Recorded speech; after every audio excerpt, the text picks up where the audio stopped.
Hello everyone, and thank you for joining XROM Podcast. I'm your host Eddie Avil. XROM Podcast is designed to celebrate, showcase and shape the AR, VR, MR industry and to help you understand and learn about this transformational technology which holds potential to change the way we live, work and play. Christopher Lafayette is a man on fire, a serial entrepreneur with vision, passion and mission to take XR to everyone. He is the founder of Immersive Directory, Armada, Flotilla and HoloPractice. He encourages collaboration, inclusivity and diversity in building immersive technologies.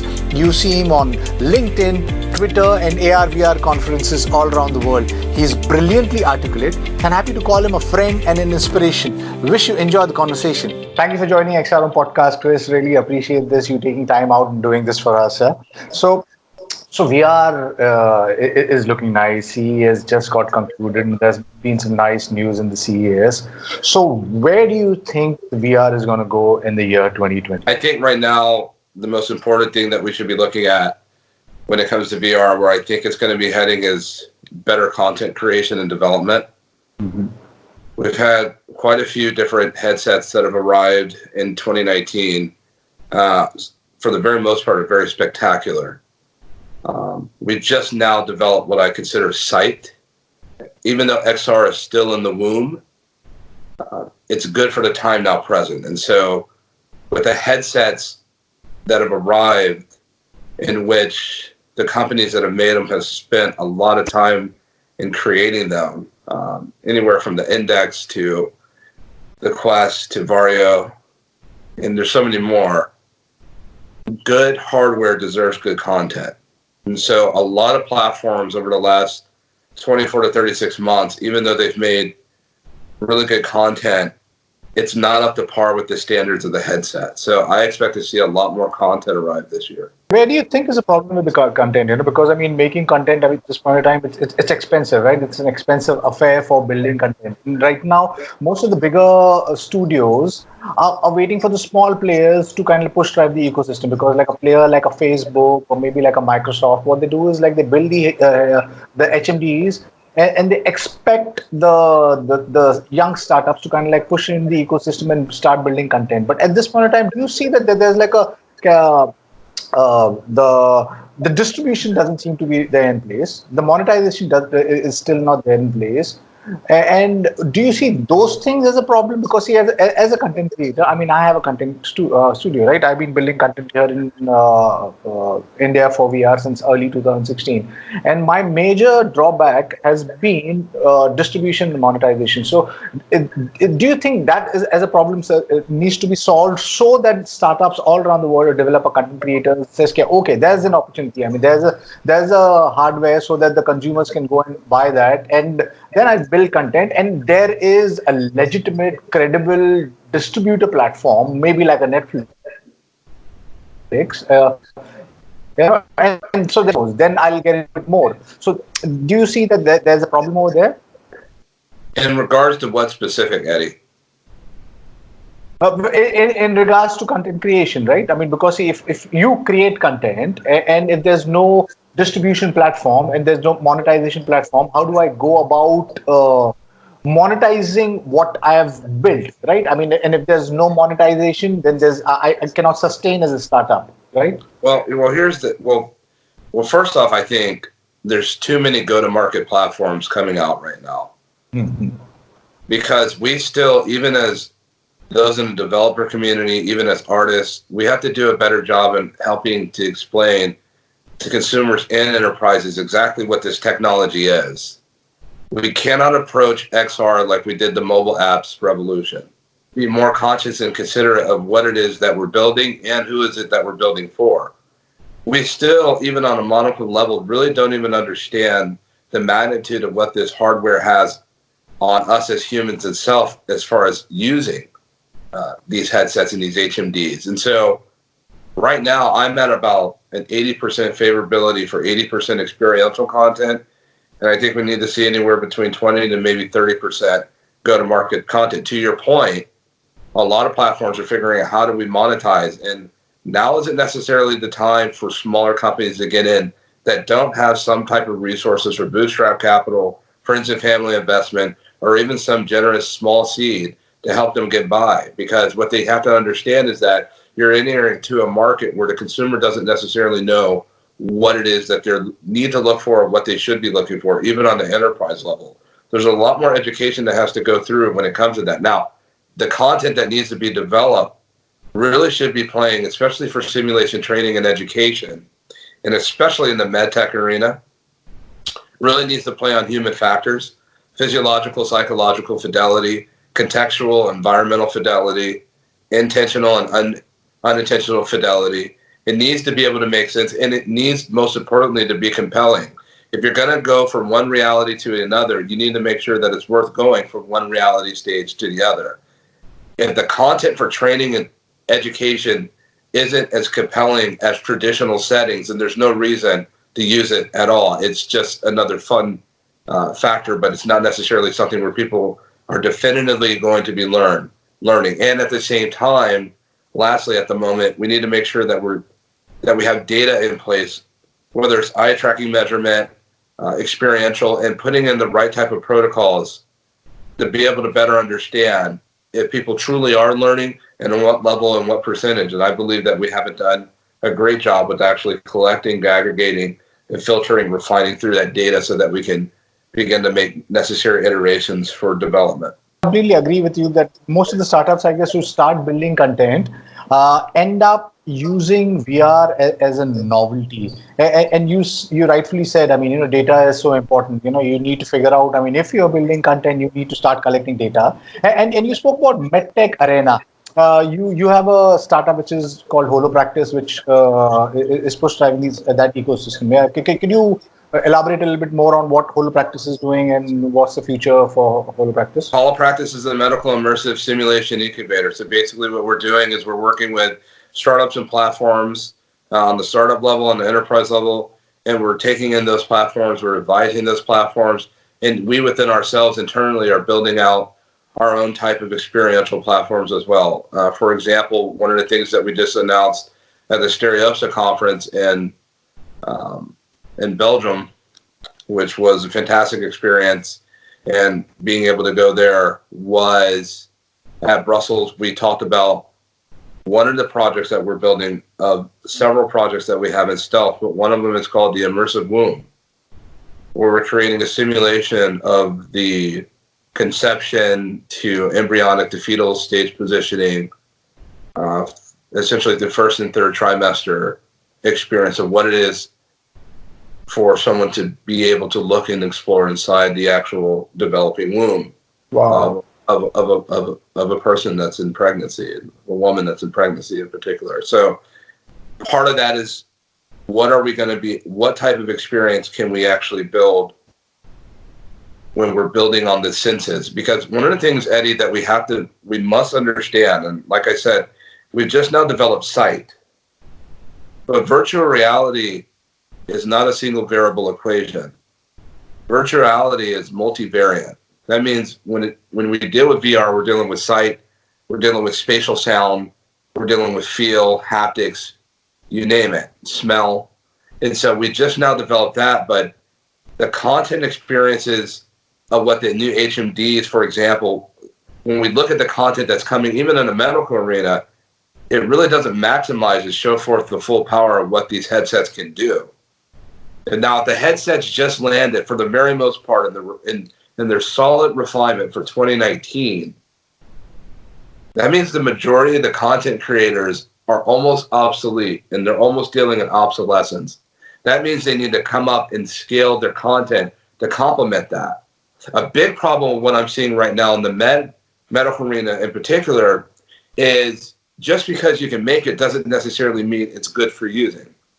I see a lot of asset-driven platforms that are being made with really poor artistry, really poor design, and it's functional, but again, it doesn't psychologically and physiologically speak to the human factors. And so if you don't have that right, for the very most part, entertainment can get away with that. But when you're talking about giving a training tool for a surgeon on a surgical theater training platform to be able to perform in a sterile environment, she or he needs the best headset and best training tools available to them And if we're using platforms and we're using content that doesn't really speak to what it is that they'll be visually identifying in the medical setting, then that's a problem, and that ultimately can really end towards not being able to do what they do best and what they're training for, and ultimately, I don't think any of us want to find ourselves in a situation where we're under operation with a surgeon that's coming right with bad content, training, development. So with holopractice, part of our big year one is laying out the processes and methods and the approach to healthcare XR. We've never been this way before. We're pioneers in a lot of ways. I tell people all the time, I'm not a founder, I'm not an entrepreneur in that regard. You're not a founder.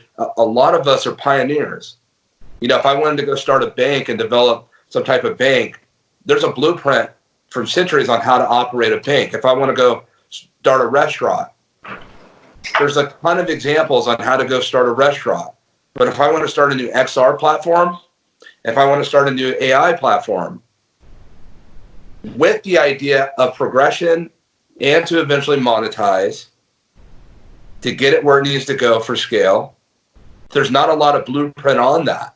You can't look at the mobile apps revolution in a lot of ways for the blueprint, because those two don't add up in a major way. So there's a dichotomy difference in those two different narratives. So what we have to do is be better at documenting the process on which way to go, making sure that what we're putting out there to enterprise is to reduce technology fatigue, and make sure that we're putting our best foot forward in building that. And lastly, to your point at this moment, financially, that's difficult to do. That is going to be difficult to do. And let's be candid. Not every startup, just because you're a startup and have a desire to do it, doesn't mean that you should do it, because it's costly. Right, completely. Yes, I mean, we are in uncharted territory, right? I mean, it's something Sure. extremely new, and we are all trying to kind of figure out where this thing is going to go, because I guess world over, all the players, from the developers, the content creators, the startups, the big companies, they're all just trying to figure this out of this technology, which is so potential and which could be so transformational, right?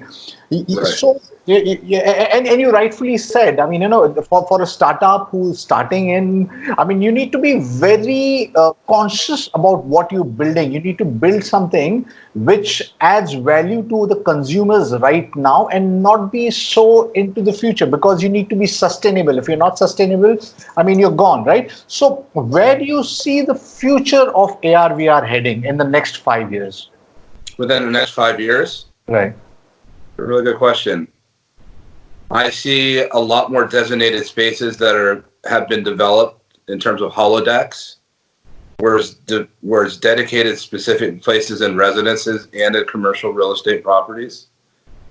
I think haptics will be much more refined within the next 3 years. In about 36 months, I think we'll have really good haptics that are going to be available. Within the 5-year bracket, I think it's going to be fantastic to experience VR when it comes to touch and feel. I think spatial sound will go through a serious refinement, especially in 2020 and 2021.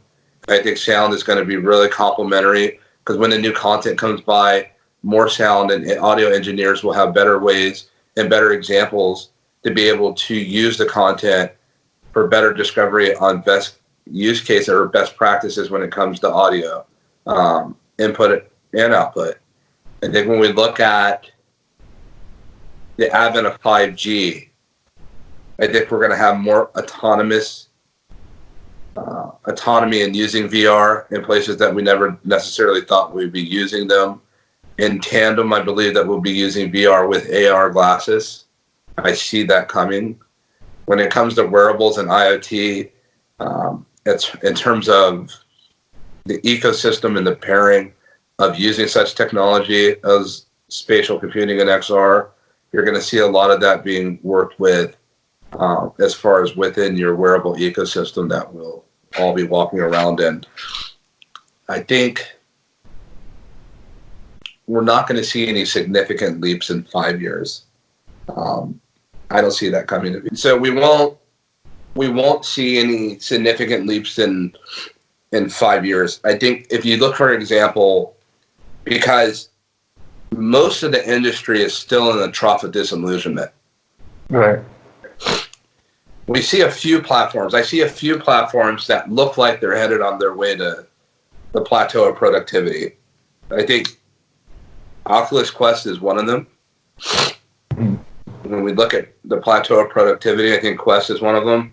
I sure would like to see Valve Index be another one. And I'd like to see Vario on that way too.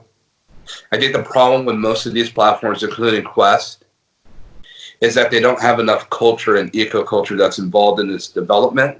They don't have enough culture that's imbued and infused into the development cycle and throughout its whole ecosystem build out. I think once we have more culture involved in developing the hardware, I think once we have more content that's complementary, that's culturally related to everyone, right. I think there are better experiences and refinement. So Quest at the same time deals a lot in entertainment. Once it branches itself from that, I think it's going to be more of a fantastic platform. Platforms like Vario, they spend a lot of time and a lot of capital in developing a fantastic headset. But we can't expect all of them to know the way to go when it comes to marketing and branding. A lot of that, how do you compare a headset that's worth thousands of dollars versus one that's worth $500? To the consumer, even on the enterprise level, they don't know how to compare the difference in quality. They don't know what it is that they should be looking for. And so again, we have to be, and we must be educators of this technology in order to get our points across. And how we do that is not necessarily standing in front of a group of people telling them what it is, but showing them what it is through how we relate to things. We don't just, as humans, relate to words. We also relate to this good design and good art and good artistry. So there's more than one way to communicate and teach an audience. We need to educate. There's a need at this point in time to educate people, because, see, besides the ones who are vested in the space, I mean, even if I kind of step out, nobody knows what virtual reality is, right? I mean, they've heard the term, but they've not experienced it. So there's a larger need to go out and kind of bring in the people who don't know about this technology. I mean, Eddie, a lot of people think that virtual reality is a 90s video game. Yeah. If you go outside and ask 5 different people what's VR or even augmented reality, some may say Pokemon. Right. I had to use Pokemon as the best familiar example of what AR is, and people that were playing that are avid Pokemon users, they don't even realize that's augmented reality. We ask a lot from big companies such as Apple and Google to come out with all of this spatial gear and headsets and all that, but it's like they're taking our, part of what we do in Silicon Valley, it may look like we're taking our time, but we're moving incrementally responsibly. The same thing, I mean, look at the HoloLens. You go from light field to, light to laser. There's a whole lot of transition between light to laser. That's a big jump, but I don't think that Microsoft has done a terrific job in really explaining and expressing what the HoloLens actually is. And you can't do it in a 30-second, in a 1.5, in a minute, in 1 minute and 30-second video, nor can you put the founder of HoloLens and expect everybody to sit down and watch an hour-long lecture on it. So we have to be creative, and we need to get marketers at the table, and we need to get brand developers and experts at the table to figure out, how do we get this to the world? A big part of that, Eddie, will be experiential, not taxing everybody to be able to use a platform that they don't even know that they really want. Now, LBE, as far as location-based entertainment, they're doing a terrific job right now. I mean, they are the definitive gateway towards using this technology. So I doff my hat to what they're doing. I'm not a huge entertainment guy. That's not the industry that I'm in. But I know a lot of people that are in that space in LBE that have created some of the most beautiful content that I've ever experienced in this space. And it does well in playing on the human factors as well. But it's entertainment. So So on the enterprise level, that's only going to get us so far vertically speaking. So how do we reach out to the other industries that we know that are going to need this, whether it's for manufacturing, whether it's for sports, whether it's for the medical industry? How do we do a better job of reaching out to them? And that's a big part of what Holopractice is about, is having dialogues and conversations with people that not only operate in hospitals, but build hospitals as well. Yeah, and you rightfully said, LVs are doing a wonderful job by taking this technology to a larger number of people. So there's adoption becomes faster, right? And you mentioned about the companies like Oculus, Valve, Vario, and HoloLens, and thankfully, it was. But personally, I believe, there's a lot of flack which has gone to like a Magic Leap or a Facebook. But I guess if it was not for Facebook and Magic Leap, the industry wouldn't have been where it is. And it's largely because of, I think, Magic Leap, which is built the hype, and somehow I feel that the hype is needed for a larger audience to at least understand what this technology is all about. Maybe it's not good for you, and maybe too much hype is definitely not good for you, and that's the reason maybe Magic Leap had to pay a price for that.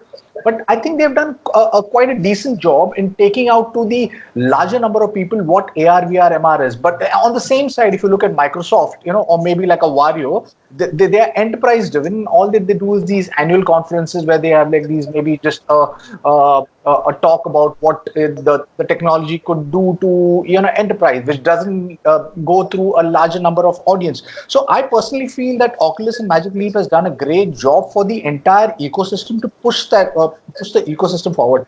You have been an evangelizer since the longest time. You are seen across all the social media platforms, be it on LinkedIn, your Twitter, you're across all the, you're going around the world talking to, these conferences and stuff like that, So walk me through your journey, from an outsider perspective. It must look like it's damn easy, but I'm sure it's not, it's taken a couple of maybe years for you to get to where you are. So how's the journey been? Please walk me through your journey of Mr. Chris Lafayette. It's been a powerful journey, but before I kind of dovetail into that, let me say this about Magic Leap.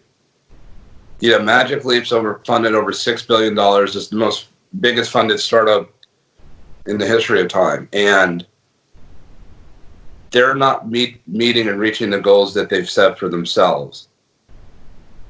That's largely due because they lack culture. Right. Magic Leap first came on the scene. A lot of what we saw was CGI. And their marketing and what we thought was the better promises of what they would deliver. And in the consumer's eyes, they failed. But I've seen good content with Magic Leap. I've seen wonderful content with Magic Leap. I think Magic Leap has an identity issue. They have good leadership there. And they have a lot of smart talent. But that's just because you have smart talent doesn't necessarily translate into relatable products for the consumer who you look. And a lot of part of it is, I will say this, is that they need to hire more of the people that they want to buy their products. And I think they'll have a better cultural experience on the consumption level. That's all I'll say about Magic Leap right now. There's a lot more that could be said about that. Microsoft is a little bit different. Now, to the point of, and I'm a fan of both of them, by the way. For me, as far as this journey, it's been one that's a powerful experience. In some ways, I never thought that I see myself traveling around the world and speaking to venues, and speaking to individuals and meeting people from such diverse backgrounds and unfamiliarity from where I'm from. It's been rich in the experience. I have an opportunity to listen to so many different people from different countries and from different continents about what they're building, some of their hardships, some of the things that, the obstacles that may seem easier for someone in Silicon Valley or me from Silicon Valley is easier to challenge, easier to meet. For them, it's bigger. I think there's a lot of smart technologists around the world that nobody knows exist. Right. And not just individuals, but whole teams of people, Eddie, that are building fantastic hardware, fantastic content, and that are thinking about what's next in spatial, what's next in AI, what's next on a number of different emergent technologies that abide in what I call the eco-habitat. The eco-habitat is a place where all emergent technologies abide in, and they all have their own autonomy. AI has its own autonomy with its subsets of machine learning and deep learning and chatbots and smart assistants, and spatial computing, or XR, has its own autonomy with virtual, augmented, mixed reality, haptics, physiohaptics, roboticism, IoT, wearables, fintech, so forth and so on.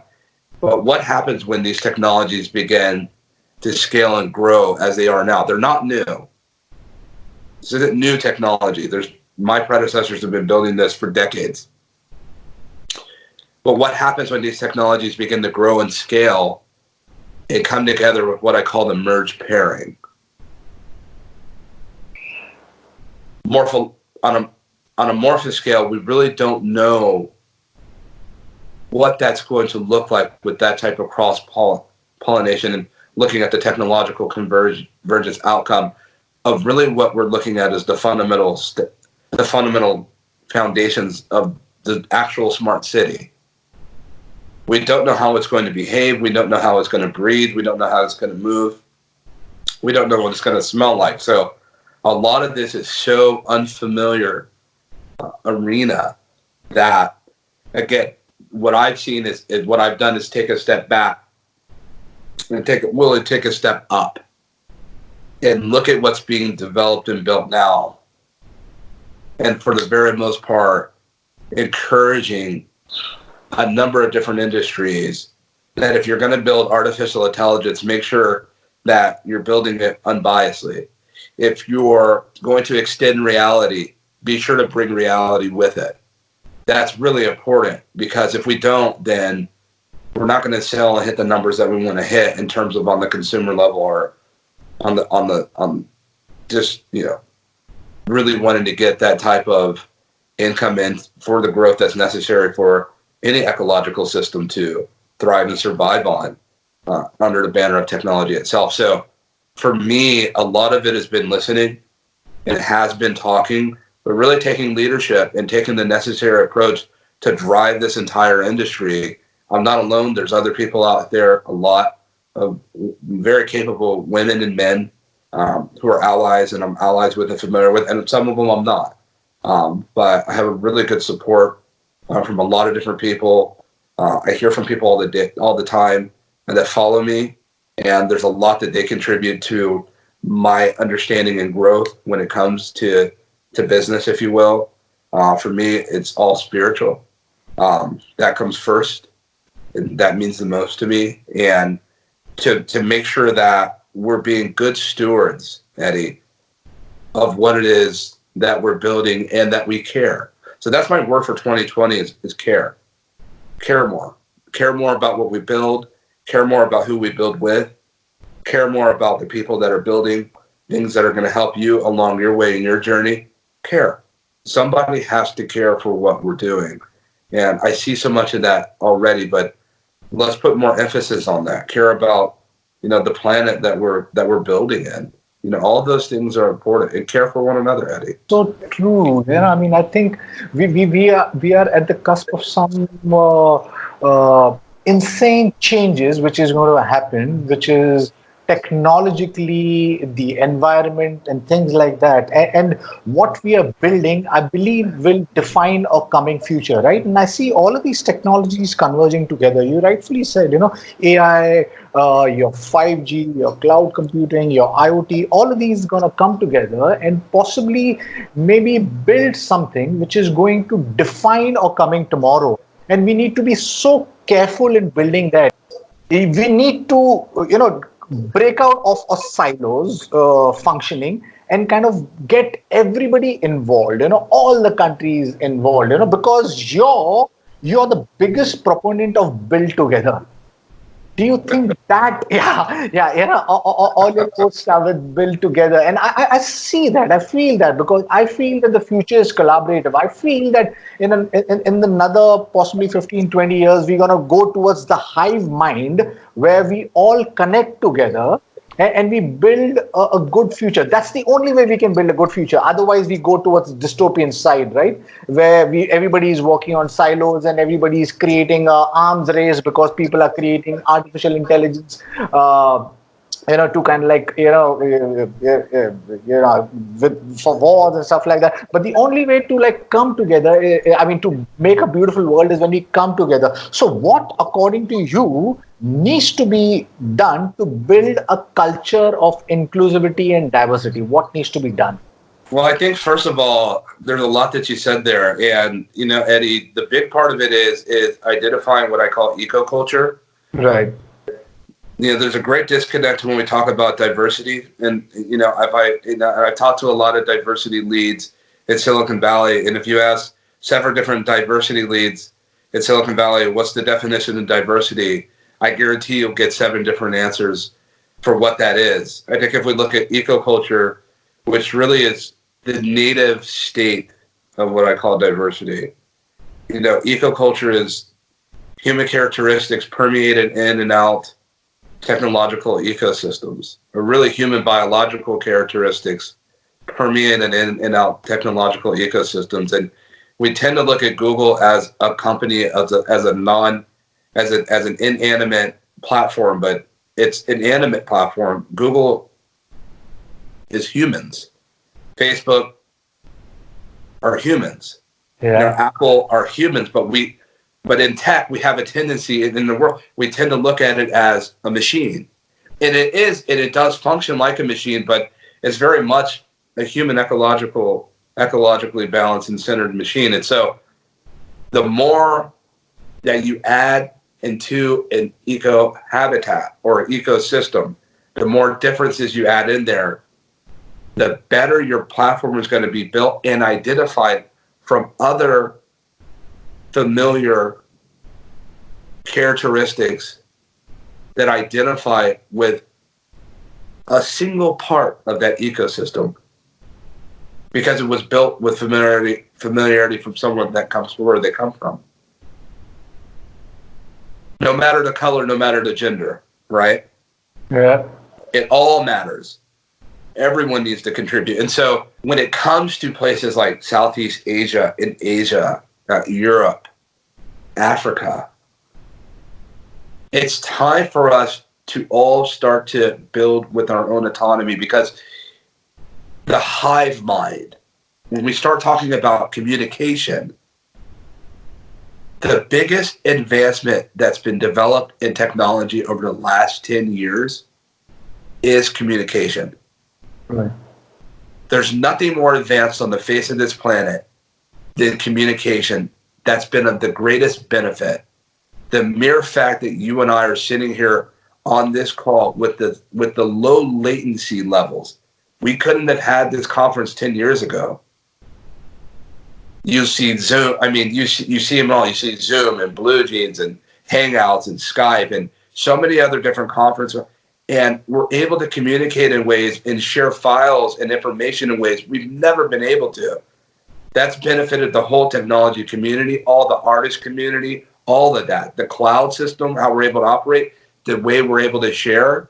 So indeed, the hive mind is coming. I mean, in years to come, when you start to look at telepresence and start to look, we'll be having this conversation face to face, human eye resolution, haptic feedback, handshakes, drinking a cup of tea from where you're at and me having a cup of tea where I'm at, delivered by a drone.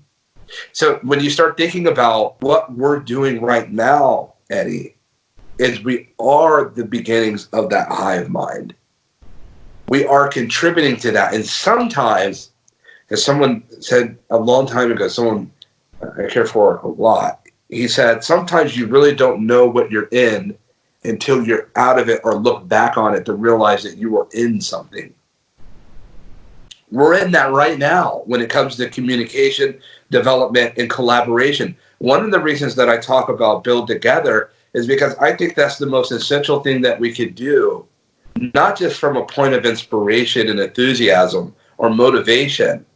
That is from the necessity of being able to contribute to this massive behemoth, this massive thing that's being built right now, which is the smart city, And the smart city isn't necessarily concrete and tangible. Just like the biggest store in the world has no walls. It has no borders. Amazon. You look at Alibaba. So when you start to look at these digital constructs, the idea was never for us to stay staring at the devices that we have with us today, our laptop, desktop, tablet, phone.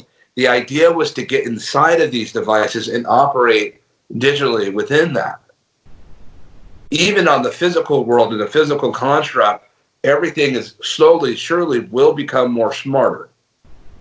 AI is going to operate and touch every single different emergent technology in the eco-habitat. It's one of the few emergent technologies that touches all of them and has such a profound influence on them.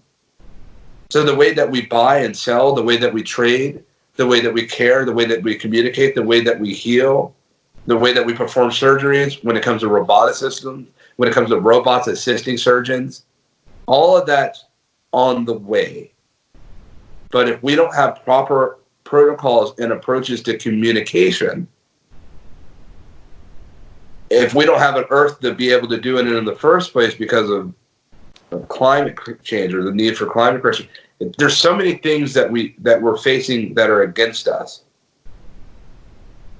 But we need to start to work on the communication that we have available today. That is good for now, and we haven't really embraced communication and collaboration on the level that I think we can globally, Eddie. You know, you shouldn't. I mean, I hear from people in India. I have a lot of care, including with you, Eddie, from India. It is a shame in a lot of ways that the vendors that we have here available to us in the States and in Silicon haven't found their way over there yet. Now, some are being more careful about their rollout to make sure, and they're using extreme caution. But now we have the tools and the capability, even on the investor level, to fund startups globally and to really start building out these products. But the biggest problem that I see with that, including in Europe, is that some of the best platforms that I've seen in 2019, nobody knows they exist, and they don't have the budget to simply say, hello, we're here. They're in a very big ocean on a very small boat, and nobody knows that they exist. Yeah, I mean, you know, India, we have around 1.23 billion people. We've got some amazing startups. We've got developers, content creators doing some awesome stuff. But then we are completely overlooked. And I'm sure the same thing's happening for other countries, like maybe in Europe or Africa or other Southeast Asian countries. America seems to be leading this, and some of the top investors are sitting over there. Do you think a dialogue needs to be built where they need to actually look at these startups from around the world who are doing some exceptional steps, exceptional things, and possibly are the ones who could be possibly building the next Facebook or Google? You know, this is a really good question. You know, oftentimes when I travel and I'm looking at people face to face, as you and I are now, and they're telling me that they just don't have access. And a lot of these technologies are really good. And they're prototype, and they're in their beta, they're ready to come out of beta. They've done all the right things that they should for a startup, but they just don't have access to proper capital and the proper investors. And at the same time, when I talk to a lot of investors, they're constantly looking for real refined talent because they have to go through so many different pitch decks, and the majority of it, those startups just aren't ready. And so how do you bridge the gap and build the bridge from the startup team or platform to the investors? And those are more of what we need to build, and that's one of the reasons why I talk about build together and communication. If not people like you and I, who are going to be the ones to step up and to build these platforms to provide global and greater transparency so that people, whether they're in a state like Utah back here in the United States, or they're in a place like Punjab, how do people become more aware technologically aware of what's being developed and where, because good technology shouldn't be predicated on this type of discoverability. There should be a more streamlined way and approach that's being developed. And I think a lot of times that we build and what we build when it comes to tech, we're building for the consumers, but sometimes I think it's best to consider building for the actual process itself for discoverability. You know, when you look at how many apps now abide within Play Store or an iOS Apple Store, you have to go outside of that to go to different manuals and go to different articles, whether it's from Engadget or CNET or so forth and so on. And you have to go find what are the best apps that I should download. We haven't really done a really terrific bang up job on discoverability, on what's being built and what's even out there that has been funded. So there's a lot of terrific platforms out there that have been funded and funded well, but they just can't find tribal identification. And so we have to have better ways of being able to bridge consumer to product, and at the same time to bridge startup to investor, and at the same time rudimentary to bridge founder to developer, founder to artist, founder to writers, founder to marketers, so forth and so on, sales agents. And so when we do that and start to work on that, then I think we'll have a better time and a better experience. Until then, it's going to continue to go in the direction that we're headed in. And it's a real shame because some people put their whole limited fortunes, which isn't a whole lot, or it could be, but it may be just about every penny they have into building really good tech. And so for me, a big part of what I've done, whether it's the immersive directory, to be able to create centralized locations where investors do go on that site, where people can actually go and be discovered and found. And so there needs to be more directories. There needs to be more people that have influence to highlight good platforms. And to be candid, I think that I could do more. It could do better towards highlighting more platforms individually. You know, those are some of the things that I'm looking at doing in certain specific spaces, and maybe I'll get to doing that in 2020. But there's so much that we're building on and doing right now, and so that's where we have to come together and utilize human resources. Right. Yeah. So I guess we all making an effort. I mean, in our own ways, right? I mean, immersive directory, I think, is an excellent thing, right? I mean, even us. I mean, back over here with XROM, we doing somewhere. I mean, in the similar lines, right? XROM is a news platform. It's a podcast. Plus, it's a place where startups can list themselves. For jobs can kind of like post a job, things like that. So we need more of those platforms to kind of like push drive the ecosystem. So can you just tell me a little bit more about your other companies, your Flotilla and Armada? What are you doing, and what's the future for your companies and startups that you're building? So with Flotilla, we have a serious focus with education this year for 2020. We got some things that are coming down the pipeline that we feel really good about and wanted to share. And as far as in the educational bracket, that we're hard at work on already. And as I said about with Hollow Practice, we're building on the immersive room, but we're also working in emergency services and creating some things with the emergency services community that we feel really excited about. And when it comes to the Armada, which is a human machine that builds technology, there's a lot of awesome things that we're working on right now that's in development that I feel really good about. I do have a book that's coming out in spring. I can't tell you the title right now. We'll be announcing it probably the end of February. But there is a book that's coming out in spring that I've been writing for some time now. I wrote 2 books, but one's coming out.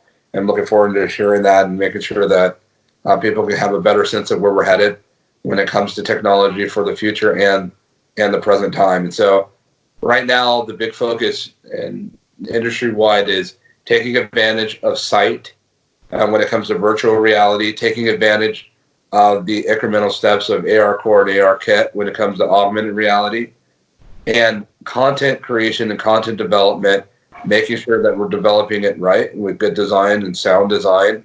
And then more importantly, communication, more conferences, more meetings, more sessions, more think tanks. You guys are doing a terrific job with XROM. I think it's absolutely needed.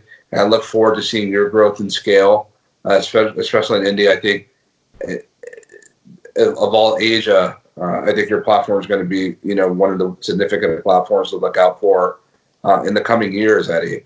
Thank you. With the energy that you contribute to this industry that a lot of people don't know and haven't seen, but I've been looking at for some time now.